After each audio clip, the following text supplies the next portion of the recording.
Hello and welcome to Sticky Notes, the classical music podcast. My name is Joshua Weilerstein. I'm a conductor, and I'm the music director of the Orchestre National de Lille and the chief conductor of the Aalborg Symphony. This podcast is for anyone who loves classical music, works in the field, or is just getting ready to dive into this amazing world of incredible music. Before we get started, I want to thank my new Patreon sponsors, Martha, Bill, Jean, Alan, and Susan, and all of my other Patreon sponsors for making Season 10 possible. If you'd like to support the show, please head over to patreon.com/stickynotespodcast. And if you are a fan of the show, please take a moment to give us a rating or review on Apple Podcasts or Spotify. It is greatly appreciated. So I have a pretty wild couple of weeks coming up. I am in Aalborg at the moment doing the first of two programs to open our season. This one is an all-French program featuring the Poulenc Concerto Champêtre with the great harpsichordist Mahan Esfahani, who will soon be on the show talking about his recording of the Well-Tempered Clavier, and we're also just going to be talking about Bach in general. The following week, I'll be doing Brahms's Third Symphony and Brahms's First Piano Concerto with Jeremy Denk as the soloist. And then additionally, I will be in Lille working with the legendary baritone Matthias Gerne.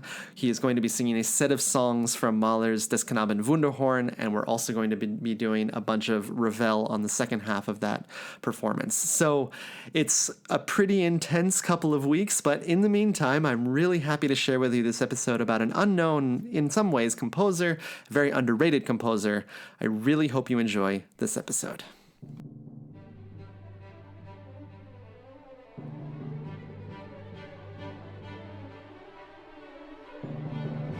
The great Polish composer, some would say greatest Polish composer, Witold Lutoslawski, said this after the premature death of his contemporary, Grazyna Bacewicz.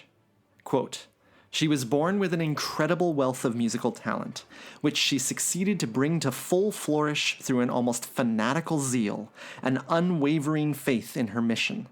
The intensity of her activities was so great that she managed, in a cruelly shortened life, to give birth to such treasures that any composer of her stature with a considerably longer lifespan could only envy."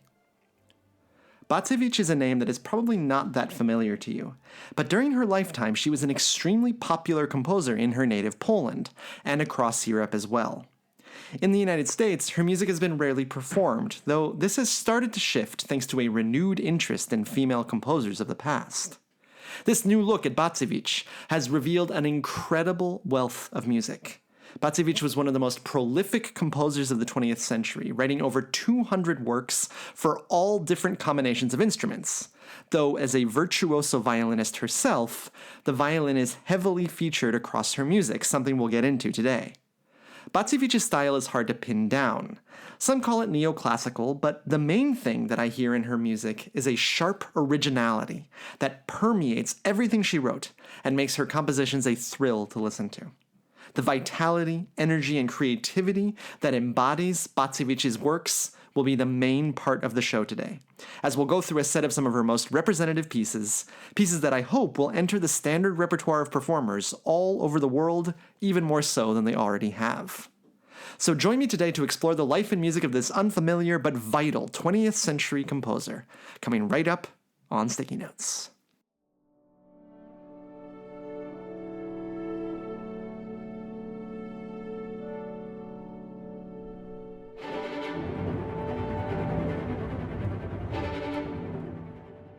Bacewicz was born in Łódź, Poland in 1909 to a Lithuanian father and Polish mother. She began studying the violin, piano, and music theory at a very young age, and performed her first concert at the age of 7 on the violin. She also began composing and had her first piece performed at the age of 13. Bacewicz went off to study at the Warsaw Conservatory at the age of 17, but she simultaneously studied philosophy at the University of Warsaw. While in Warsaw, she began working with another underrated Polish luminary, Karl Szymanowski, who encouraged her and other young Polish composers to break free from German influence and to seek education elsewhere. This led Bacewicz to Paris, where she studied with the teacher of so many great 20th century composers, Nadia Boulanger. At the same time, Bacewicz studied with another legendary teacher, the violinist Karl Flesch. Now, as a young violinist myself, I suffered through the Flesch scale system, an exacting and brutally difficult way of learning many different techniques on the violin. It works, but it's not exactly enjoyable. Apparently, as a teacher, Flesch could be borderline cruel, and yet his methods produced some of the great violinists of the 20th century. Bacewicz at this point in her life was running almost 2 careers in parallel between her concertizing on the violin and her compositions. But she was also not afraid to branch out, working at a feverish pace through it all. The first piece I want to discuss today, which shows off much of Bacewicz's stylistic choices, was written in 1932, when she was just 22 years old. Perhaps surprisingly for a composer who specialized so much in music for the violin and the strings in general, this piece was a wind quintet.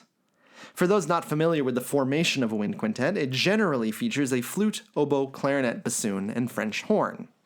And while it is not a formation nearly as popular with composers as, say, a string quartet, there are dozens of great wind quintets, from Carl Nielsen's, Gustav Holst's, Anton Reiche, the real father of the wind quintet, Hindemith, Barber, and so many others.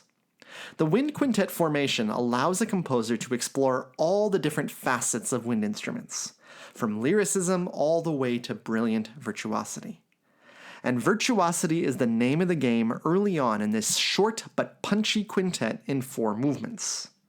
The first movement begins with very typical Bacewicz tropes that would mark much of her music. A motoric accompaniment underneath flowing virtuosity in the upper voices.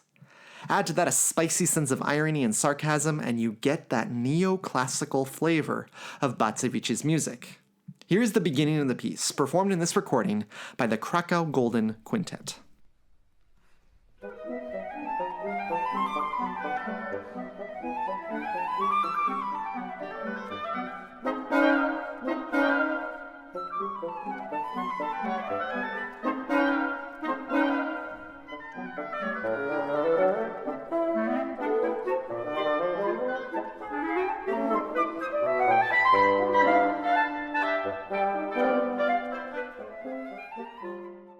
The movement continues with brilliant layering of voices.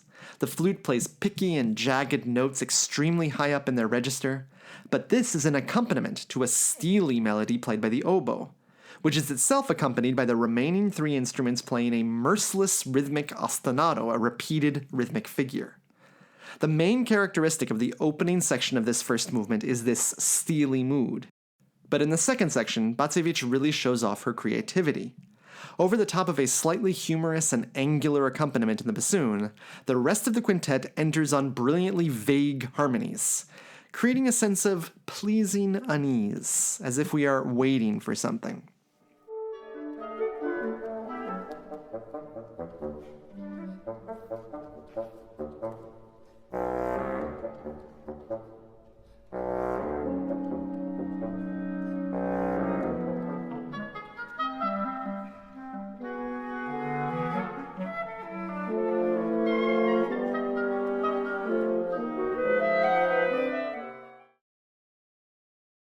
The rest of the movement mostly explores these 2 ideas, and the end of the movement sums them all up, with a virtuosic flourish and a dash of humor.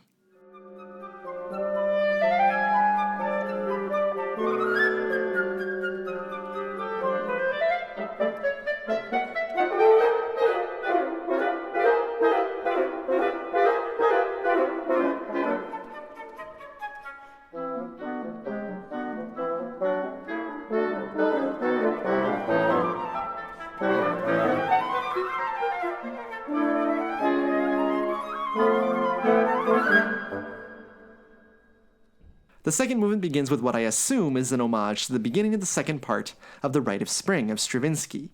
Here are the 2 back-to-back.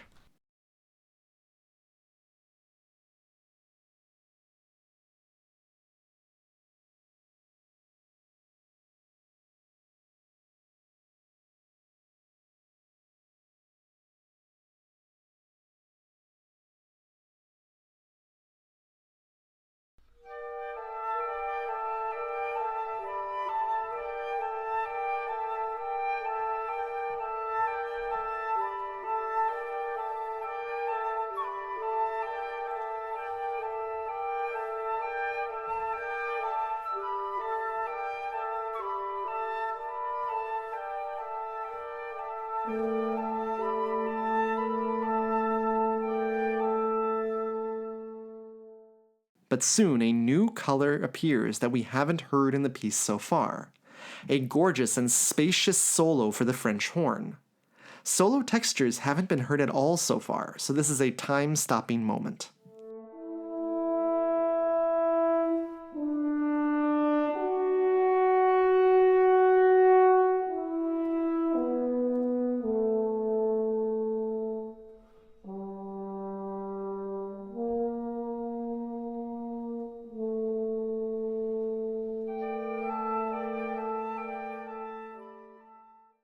This texture alternates with the rite of spring oscillating texture one more time. But on the third iteration of the ostinato, the bassoon now takes on the solo texture. And it's here where I'm even more convinced that this movement is an homage to the slower sections of the rite of spring. Here is the opening of the rite of spring.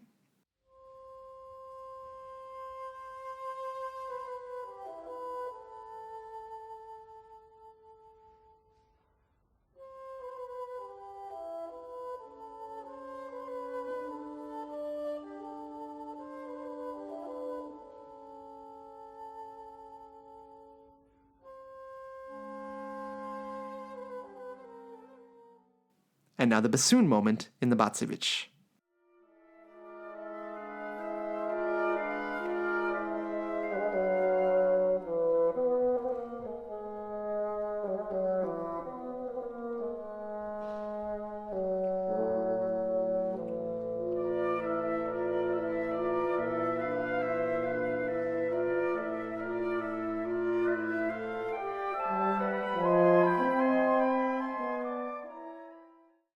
Finally, the two ideas merge, oscillation and horn solo, and the music reaches for a moment a climactic fever pitch before calming itself back down again.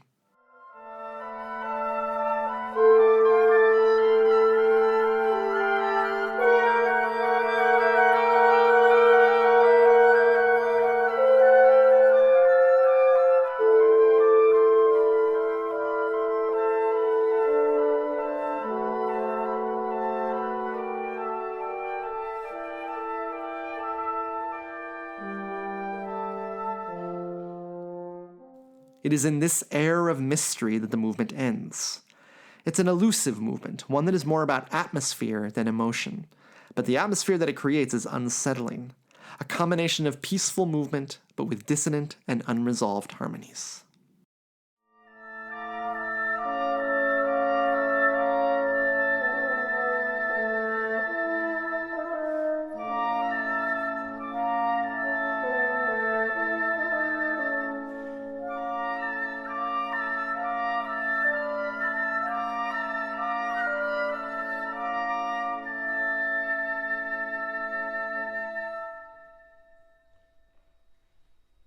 The third movement is just over a minute long, and full of a folksy character that we haven't heard yet. It's a testament to the quality of Bacewicz's writing that she manages to include so much variety in a piece of just around 10 minutes of music.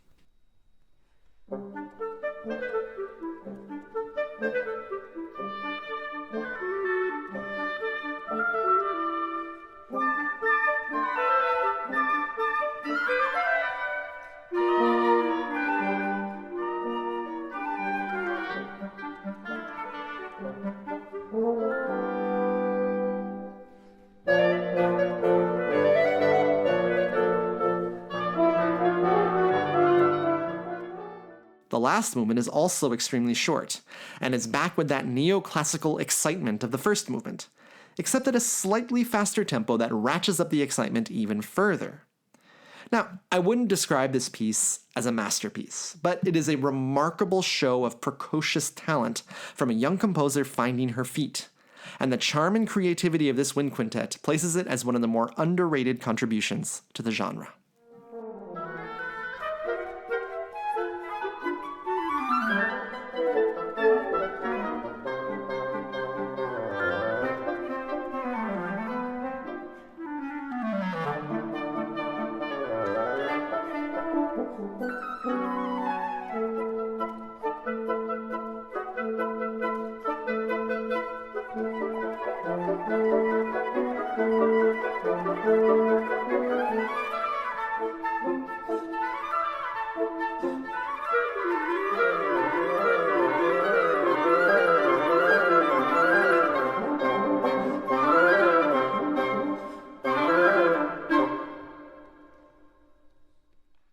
Just after receiving an honorable mention at the Wieniawski International Violin Competition, the legendary Jeanette Neveu won first prize.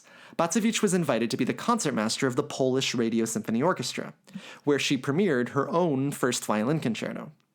She was concertmaster of the orchestra for 2 years, and during this period she also wrote several other works, which just shows the remarkable drive with which she worked. Bacewicz herself remarked, quote, "I think to compose one has to work very intensely. One has to pause between composing different works, but interruptions shouldn't be made when you are in the middle of writing a piece. I'm capable of working on one composition for many hours daily. Usually I take a break in the middle of the day, but even during the break, my brain keeps on working. I like to get very, very tired. It's sometimes then that I suddenly get my best ideas." As one would expect, things took a turn in 1939 for Bacewicz. I couldn't find a huge amount of information about her life during the war years, but she left Warsaw after the city was destroyed, tending to her wounded sister along the way, and the Bacewicz family waited out the rest of the war in Lublin.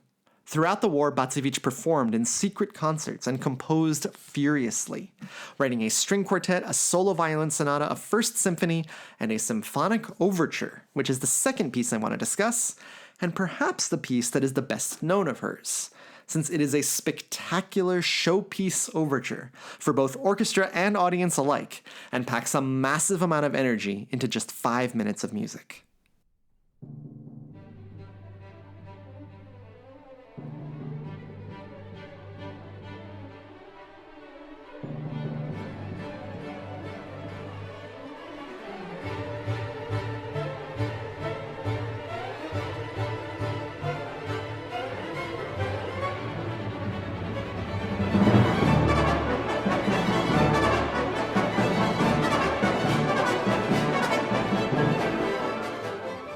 As you can hear, this overture pulses with energy. It is extremely challenging for the string players, but it is also relatively idiomatic, showing off Bacewicz's skill as an orchestrator and a writer for string instruments.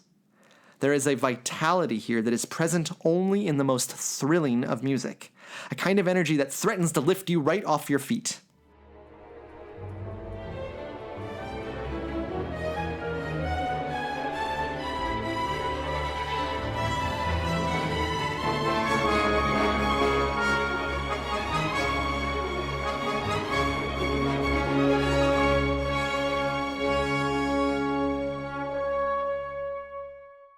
This music is part of where Bacewicz gets her reputation as a neoclassicist, partly because her music does not shy away from tonality. Her music is often compared to a kind of combination of Stravinsky and Shostakovich, but I don't hear that as much. Her music is more optimistic than Shostakovich's and has less bite than Stravinsky, but that doesn't sap away any of its vitality. The middle section of the overture is much more lyrical, bringing us into an intimate and wind-dominated world that reminds me a bit of Sibelius's music. As always with unfamiliar composers, I bring up more familiar names not to compare in a negative way, but to give a little window for listeners hearing this music probably for the very first time.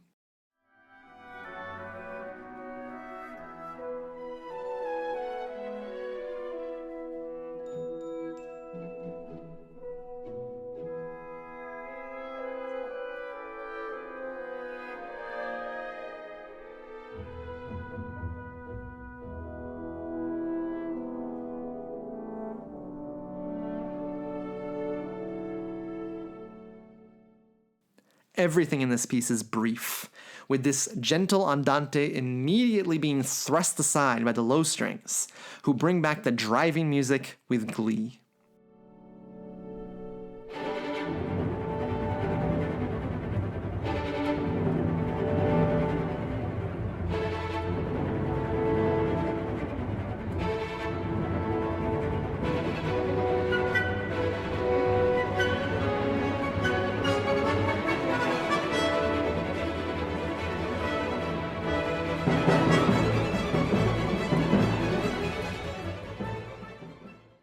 One of the things that Bacewicz uses to her advantage in this music is the use of sequences, harmonic progressions that slowly intensify with their repetition. This is not a technique that she always uses, so it's especially striking here. Whenever we think we can't drive anymore, Bacewicz steps on the gas again. She was never a film composer, but in this music you wonder if she used music that might have been seen in newsreels about the war. There is undoubtedly a heroic element to this music, which is fitting considering she wrote it in 1943. Perhaps this music was Bacewicz's way of bringing her own spirits up. In the end, it would not be performed until the war ended at the first festival of Polish music after the war.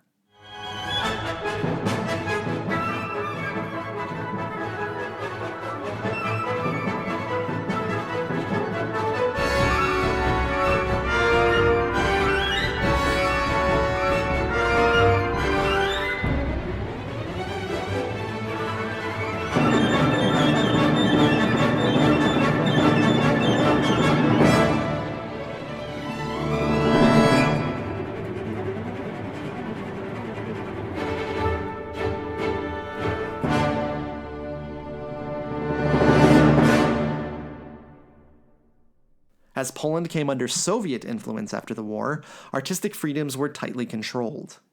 In a brilliant article from which many of the biographical details of this show are based, the writer Judith Rosen explains, quote, "In spite of the restrictions placed on them, some composers, for example Lutoslawski and Artur Malowski, fought the oppressive doctrines. They defended a more, quote, modern musical language and incorporated it into their music, paving the way for the younger musicians who later would flourish under new and better conditions. Thus, Polish music did develop, though at a much slower pace than it might have in a freer environment.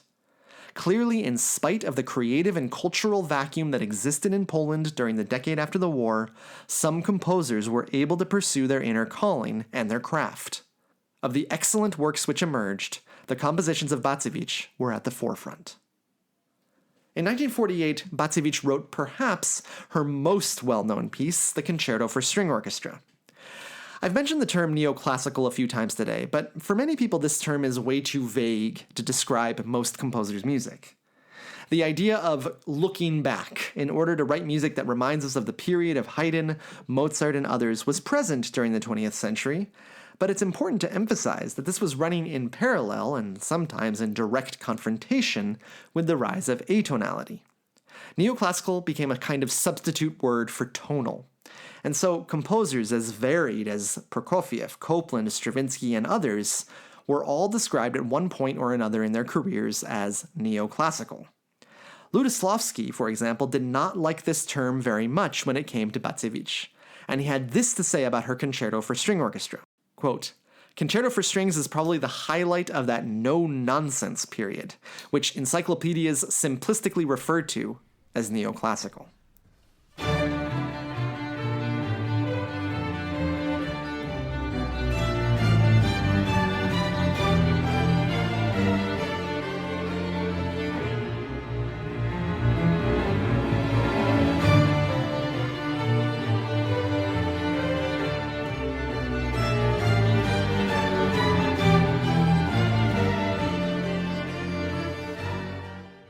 There are similarities here between this work and the overture we just talked about, but there is a churning intensity about this theme that makes it very different.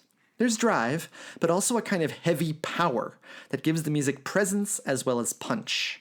There is an element of actual neoclassicism in this piece, which is that the first movement features a kind of homage to the Concerto Grosso, which was a Baroque form that includes lots of back and forth between a solo group, in this case a solo violin and cello, and the full tutti orchestra.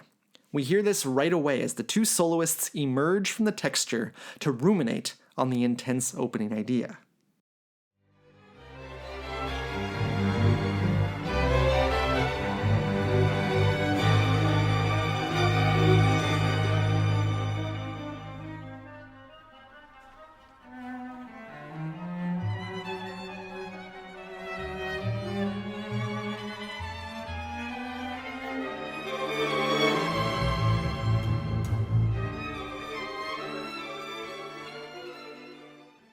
The second theme is more punchy and much more direct than the first. This is music that feels both familiar and very new to us. It is tonal but not completely tonal. It is folksy yet not fully influenced by folk music. And it has drive without being aggressive. That middle ground on all these elements gives the music its unique flair and makes it endlessly fascinating to listen to.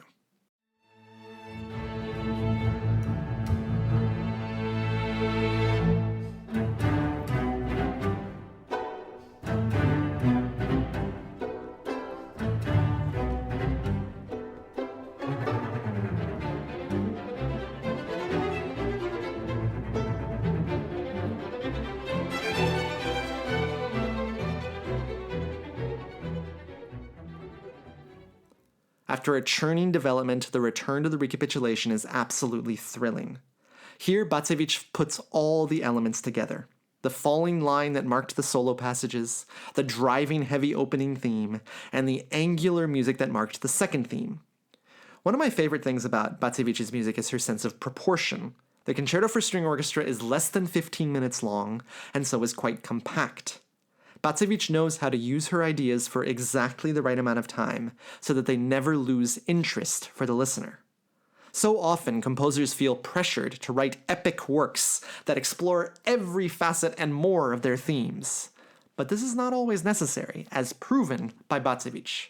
She did write many longer works, but she always seemed to know exactly what to do and how much to use her material.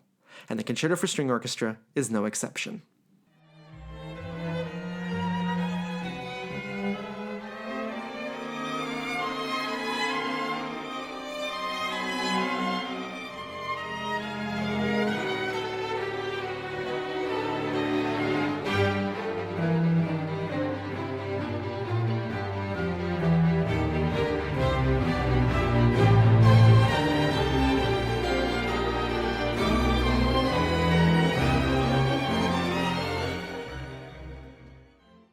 As I said about the Wind Quintet, it featured many of Bacewicz's greatest tropes, but in a kind of undeveloped form, considering her age and inexperience at the time.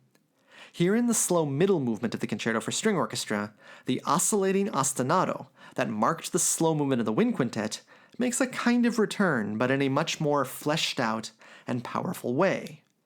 The oscillation here is played by the violins, marked to be played as softly as possible, with half of the group playing legato, smooth, and half playing sul ponticello on the bridge of the instrument, creating a raspy sound in loud volume and a terrifying and unsettling sound in very soft volumes.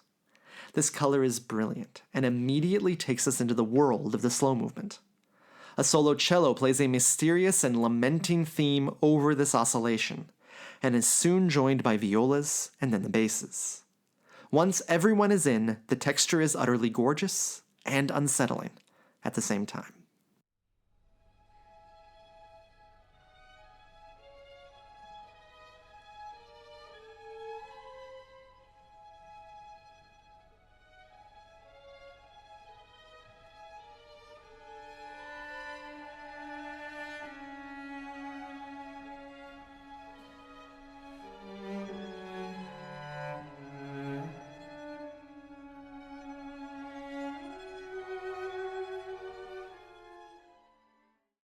A string orchestra is made up normally of 5 sections: first and second violins, violas, cellos, and basses. But throughout the history of string orchestra music, composers have divided these groups into smaller sections in order to create more texture.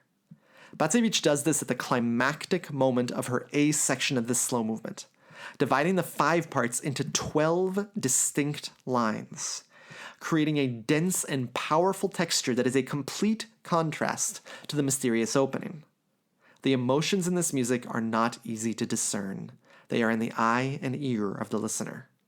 Bacewicz rarely wrote about any sort of personal or historical motive for her music. It was meant to speak for itself.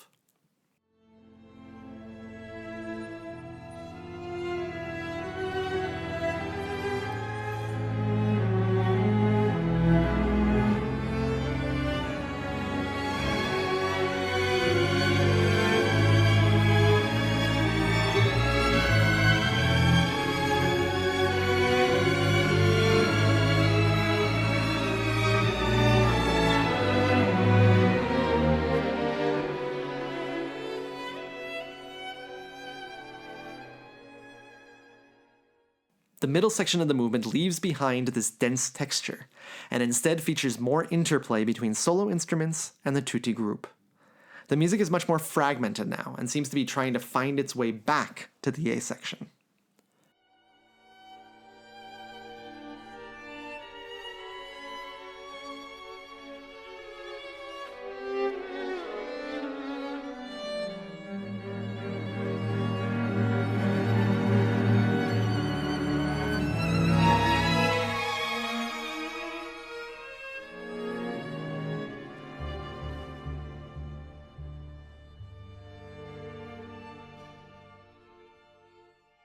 And finally, as the A section returns, Bacewicz adds yet another texture to her oscillating idea.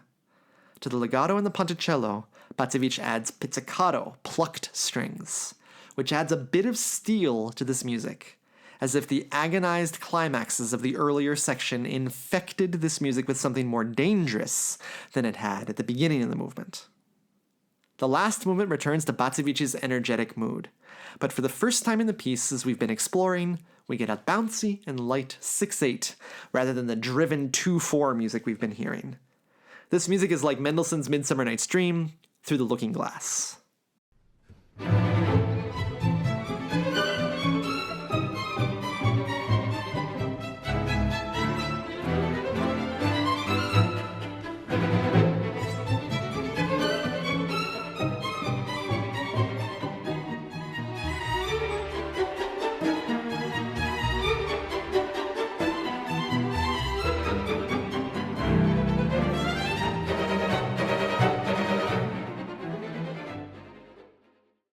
The second section of the movement is my favorite in the piece. Bacewicz creates a structure of trills, motoric accompaniment, and a lush but strange set of harmonies in the cellos and basses that reminds me a bit of Debussy's music. It floats along with these kind of bluesy harmonies that Lutoslawski particularly liked. He wrote, quote, "I particularly like the dense, somewhat bitter harmonies enveloping the secondary theme of the finale. Their flavor is especially vivid when compared with the austere empty chords which predominate in the score."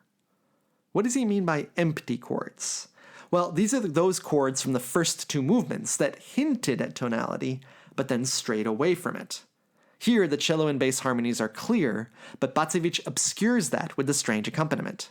She always nods at tonality while keeping her distance.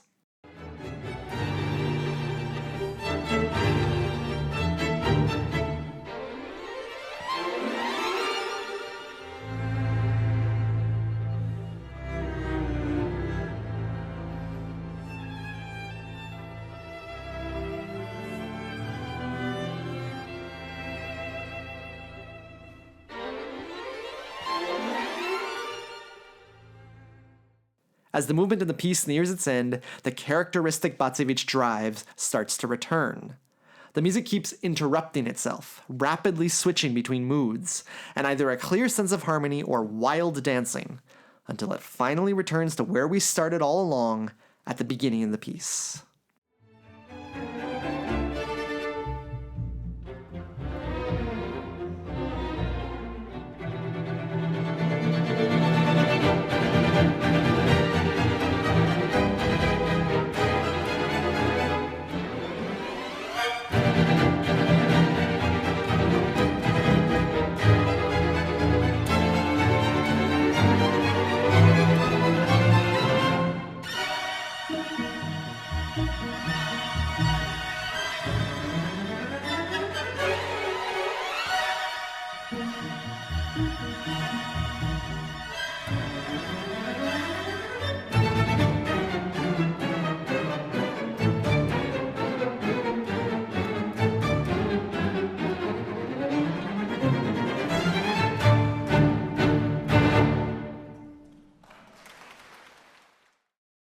This is a brilliant work.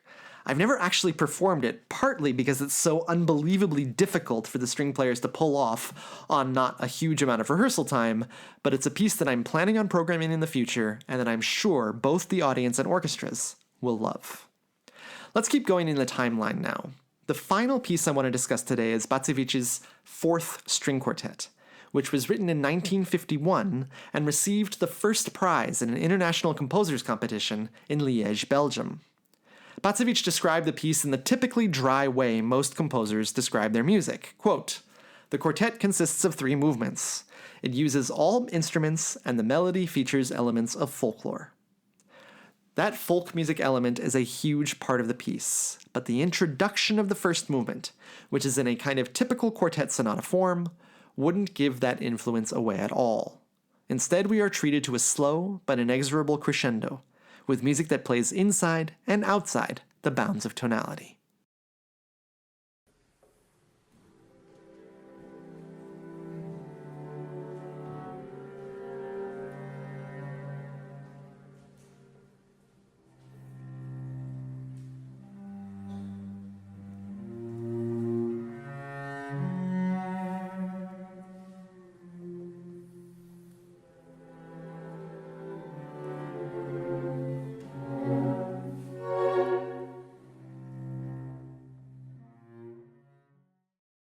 Harmonies reminiscent of Debussy's string quartet, based on groupings of fifths, dominate, as the music becomes ever more passionate until it culminates with an agonized and expressive cry.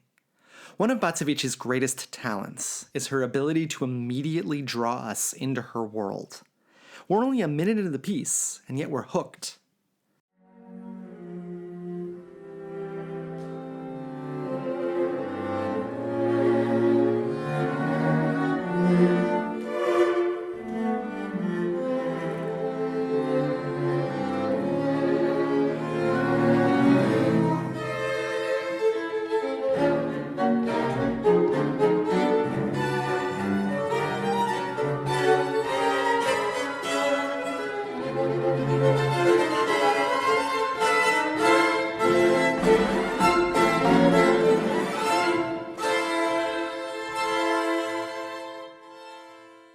This outcry is quickly extinguished as we head into the main exposition section, which features 2 contrasting themes just like it's supposed to in the typical sonata form style.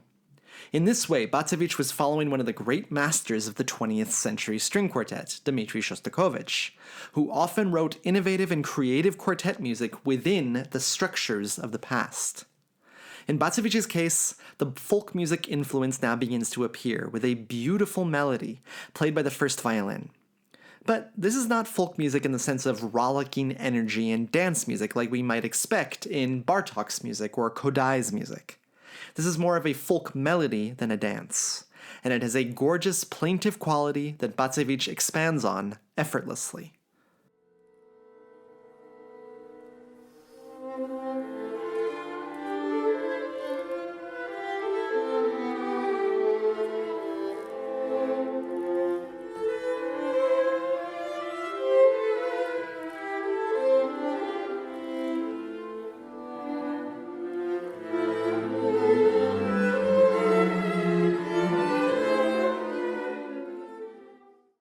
The music quickly becomes extremely agitated, with outbursts that remind us of the introduction, though I don't know if I would call this music desperate.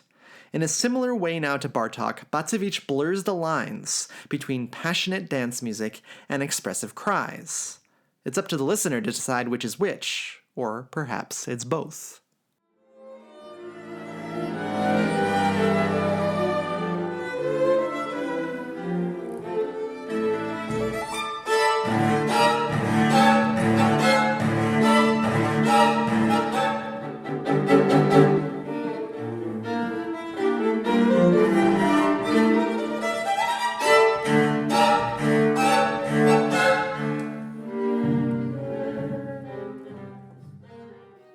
The first theme culminates with driving rhythms that finally exhaust themselves after a great effort. The viola, alone, plays a short but impassioned cadenza as a transition towards the second theme. We now hear that second theme, which is yet another folk-influenced theme. But again, it's not in the way we might expect. Mysterious tremolo, playing as fast as possible on a single note, from the rest of the group paves the way for the cello to begin the second theme. According to my main source for this section of the show, an unsigned article from the website bacewicz.polmic.pl, it might have been based on a Spanish lullaby. but in its character I hear intense longing.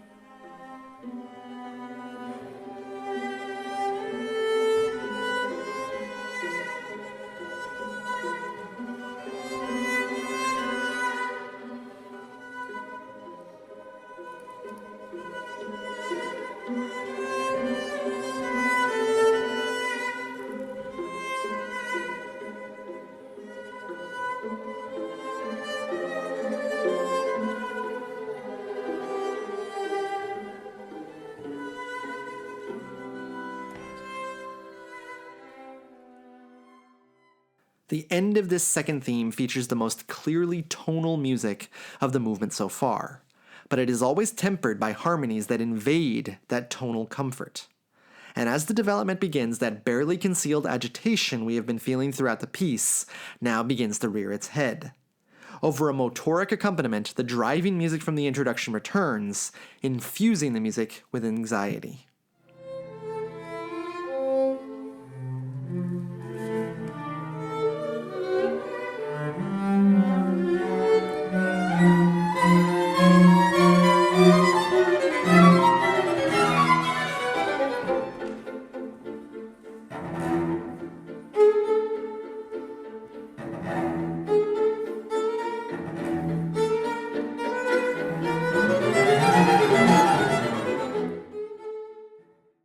Finally, this agitation is calmed by the group coming together with those Debussy-like modal harmonies again.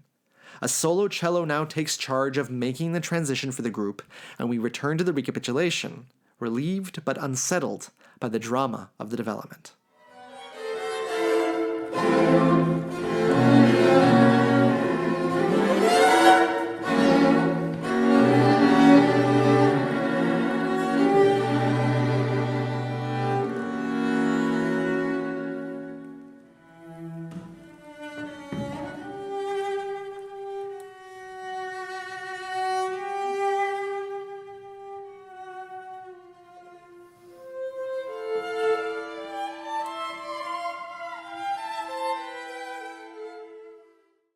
The viola takes on the second theme lullaby melody in the recapitulation, while the cello plays a kind of tick-tock accompaniment that somehow adds even more sadness to this music.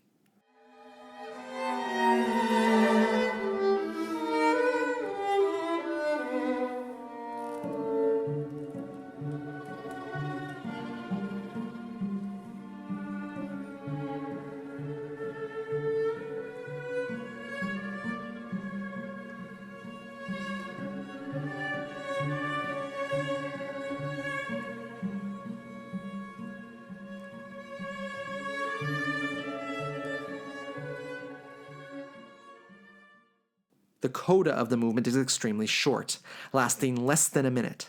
At first, it inverts the rising line of the introductory music, and whether this music will result in a resolved ending or not is left up in the air until the very last moments.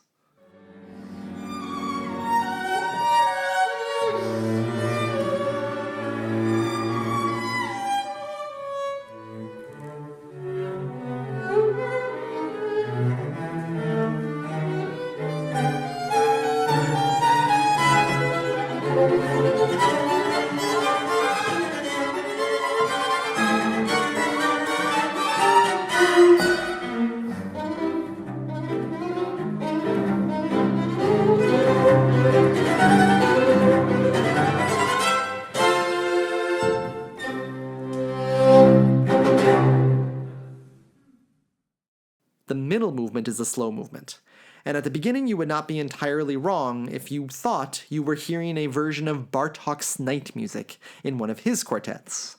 The harmonies are all chromatic, meaning that they move uneasily in half steps, and mystery and a kind of skin-crawling tension is the main impression we get from this music.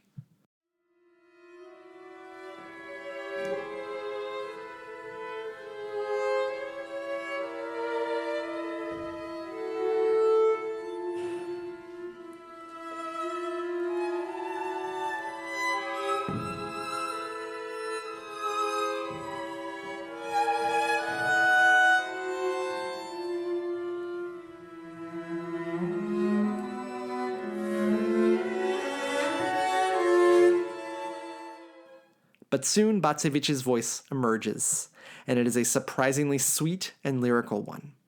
So much of Bacewicz's music is about zest and drive, and so this moment of sweetness is a welcome surprise.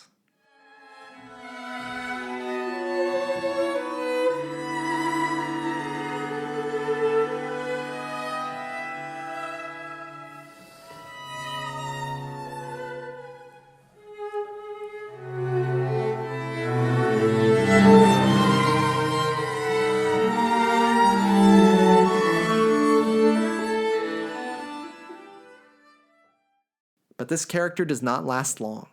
We must struggle to get back to that feeling of lyrical calm. Using harmonics, again in fifths, Bacewicz takes the music to a much darker place. The colors in this movement are entirely different than the dense ones of the first movement. In the second movement, we are more in the clouds, though this does not mean that the clouds don't sometimes turn dark with storms.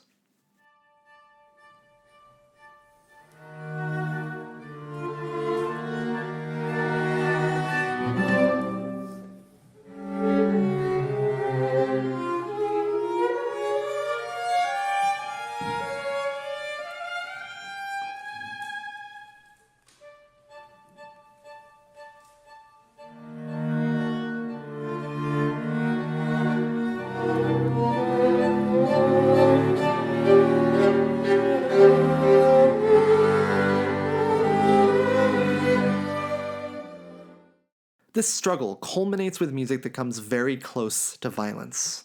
It is an outburst worthy of the introduction of the first movement, and in fact, in many ways, it is based on it. That introduction, which seemingly just set the stage for the first movement, casts a wide shadow over this piece. And after this struggle comes more uncertainty. Bacewicz creates an accompaniment of a goosebump-inducing trill, along with repeated harmonics in the violins, while the low strings hesitantly begin to bring back the opening theme.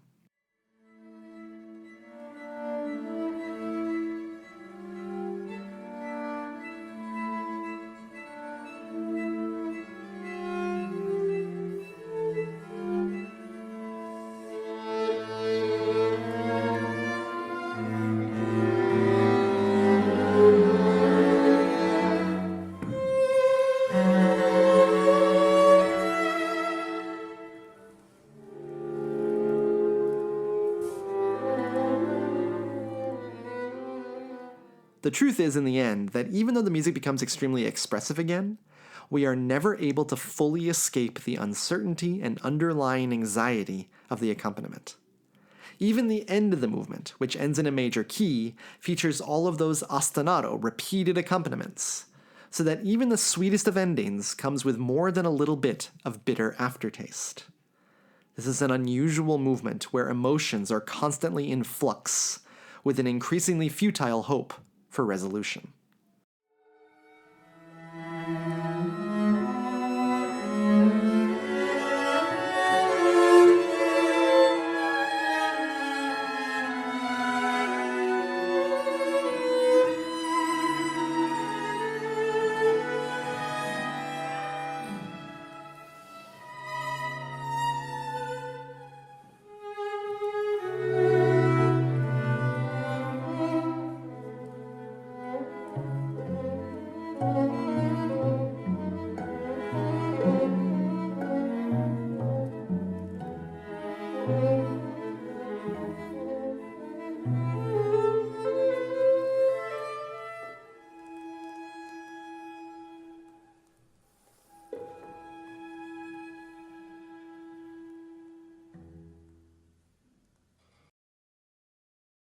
The third movement returns to that motoric drive that makes Bacewicz's music so thrilling.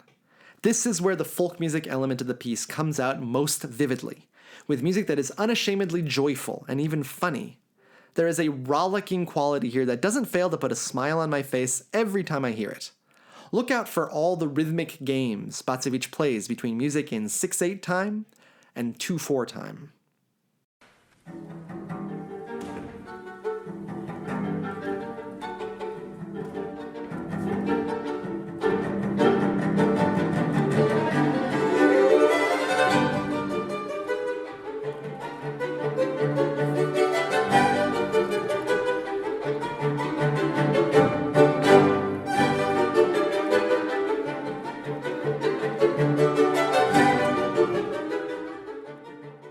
The movement is in a kind of rondo form, meaning the same theme keeps coming back. But it's always slightly different, with wry games being played both rhythmically and in terms of the instrumentation all the time. Listen to how Bacewicz plays with pizzicato, how she plays with the theme being passed around the group, and also with false endings, as in this moment, where Bacewicz seems to be bringing the piece close to its ending before winking at us and moving off in a new direction.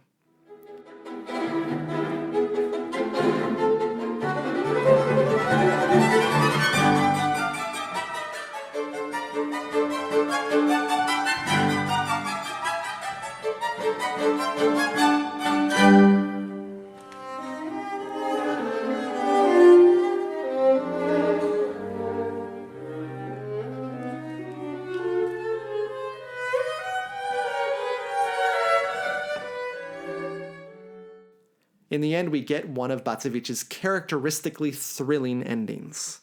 The first movement introduction is not absent in this music, but it is infused with the spirit of the folk dance now, and we come to the end of the piece with a sense of joyous triumph.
In 1954, Bacewicz was involved in a serious car accident that broke her pelvis and several of her ribs. She was no longer really able to perform on the violin, and so she devoted her entire life to composition. She wrote prolifically during this period, and was especially inspired followed by the gradual opening of music to Western influence in the mid-1950s. Bacewicz suddenly was exposed to music of the Second Viennese School like Schoenberg, Webern, and Berg, as well as avant-garde composers like Stockhausen and others. Bacewicz was not someone who stubbornly stayed with her style of music. Instead, she was always willing to move things forward and to try new things. She said this about a composer's development, quote, "The diversification of today's music and the tempo of its growth is inspiring. This is not only experimentation or an endeavor to find new forms, as some are saying. In contemporary music, there are some genuine and great composers. The so-called avant-gardists, no doubt, influence mainstream composers who find it attractive. At times, a more traditional composer crosses over to the avant-garde. I disagree with those who maintain that once a composer develops her own style, she should stick to it. I find such an opinion totally alien. It impedes further development and growth. Every composition completed today will belong to the past tomorrow. A progressive composer should not repeat herself. A composer should not only deepen her creation and improve upon it, but should also expand its scope. I believe that in my music, even though I do not consider myself an innovator, a certain trend of progression is discernible." The final years of Bacewicz's life were marked with ever more prolific composition, especially as she had withdrawn from the concert stage as a violinist. There's no time today to go through these late works, but check out her 6th string quartet, her music for strings, trumpets, and percussion, and so many more. In 1969, Bacewicz died suddenly at the age of 60. The composer Tadeusz Baird, memorializing Bacewicz, said this, quote, "The richness and vastness of creativity achieved in such a short life never ceases to amaze me. There is no aspect in music that has not been enriched by her decisive, swift, courageous, and experienced pen. Like the maestros of the past, Bacewicz was equally at home when creating a monumental cycle of symphonies, miniatures for instruments, chamber music, or music for the stage. The craft of music making held no secrets for her. An inexhaustible source of inventiveness, technical virtuosity, and a wide breadth of approach suffice for placing the works of her life among those that are most admired. But that is not all. She has been given something more important, more precious, found only among the few, a gift of being different and unique. I don't think I can say it any better than that, so I'll leave it here today. I hope that this exploration of this highly underrated composer was as rewarding for you as it was for me to research. There are so many of these great composers out there, and I certainly am not aware of all of them by any means. I now want to ask you a favor instead of my normal sign-off, or even to set you a challenge. Over the next few months, I want to ask all of my listeners to explore a composer who they are not familiar with. If you like their music, if you think they have an interesting story, or if you fall in love with their music, send me an email at stickynotespodcast@gmail.com, and I'll take a listen. Who knows, maybe we'll all discover the next Bacewicz. Thanks so much for listening today.